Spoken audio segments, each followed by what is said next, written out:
I'm going to give you another strategy in terms of the word entrepreneurship so everybody that's listening can loop it in, because at 12-year-old I made a decision. The education system was killing me off, but then I went right to the end of my life. But guess what? I wanted that fuel, because the biggest fuel or source of fuel, superpower you have in the world is unconditional love. My name's Stevie Kidd. And I'll tell you something that I said to myself at the age of 12-year-old, because the question, and the most powerful question that people find difficult to answer, is the who am I question. And I said at the age of 12-year-old, my life has to have meaning and purpose. There's no way I'm just going to exist. When I get to the end, I have to be sliding in, smiling and laughing, and basically describing my life as that was one hell of a journey. At 51-year-old, which is 39 years later, as an entrepreneur, if people ask me in different 10 years chunks of who I was, you would probably get similar answers.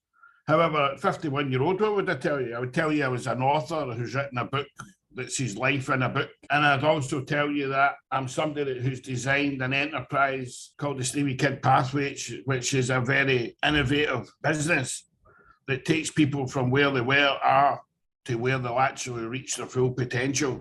You are sharing some really deep insight here. And I just love what you said about challenging reality, because as you know, a lot of people accept what they have been told from an early age, education, from primary right down to secondary or university and so on and so forth. And then we have the media also to deal with. And very few people make informed decision by questioning, what is this? Why? What if? They don't question things. They don't challenge the reality that they are presented with. What I like to say is that what they see or what they receive are false realities based on the way the system that we live in is structured. Why is it important for everyone to challenge the realities presented to them? Because I feel that we need to be well informed to make the right decision about what our realities are or should be, as opposed to being presented with one. I'm going to give you another strategy in terms of the word entrepreneurship so everybody that's listening can loop it in, because following on for the resonance of talking about my granddaughter, the concept of my purpose.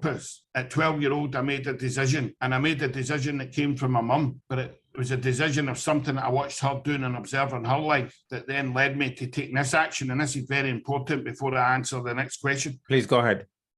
I had 9 jobs between the age of 12 and 16. The education system was killing me off. And I decided when I had part-time jobs and I was around people, which in a day could be up to 500 people, I was just studying their stories and studying everything that they were presenting to me, which is going to answer your question shortly. Because what is it that I'm paying attention to when I'm meeting people at the age of 12 to 16? But at 12-year-old in my first paper run, I ran for the newsagents down to the first women's shop. It was a Sunday morning. It was 6:02, 6:03. I chapped the door, and all of a sudden, in my own daydream, I was brought out my daydream because the woman that opened the door was elderly. And as I'm about to hand the papers over to her, there was a voice in my head. I always listen to this inner voice. And this voice is telling me, look at the woman's state. Her physiology was low. Her facial features, she looked pretty low. I wouldn't say depressed, I would say low. And as she shut the door, I went to walk back at the gate. And because of something that happened with me observing my mum a couple of weeks before that, which was about caring, I went back to the door and the woman opened the door again. And she says, what's up, son? I says, can I ask you just one question without being too nosy? What is it? What's up with you? She says, how do you know there's something the matter with me? I says, because you look unhappy. She says, really? She laughs and she says, listen, son, is Stephen into it? And I said, yep. She says, it's just because I've came down. I don't have a car. I've opened up the fridge and I have no milk or bread and it's Sunday morning and I was going to have a cup of tea and toast while I watched the morning news. And she shut the door. I put the bag around the side of her house and I ran about a mile to the newsagents because we lived in a village and she was away down at the bottom of the village. I got her bread and milk, but this is not the moral of the story. When I went to the door and chapped the door again, I stood with the milk and bread in each hand. But the voice told me in my head was, slow time down and pay real attention to what's about to be presented to you.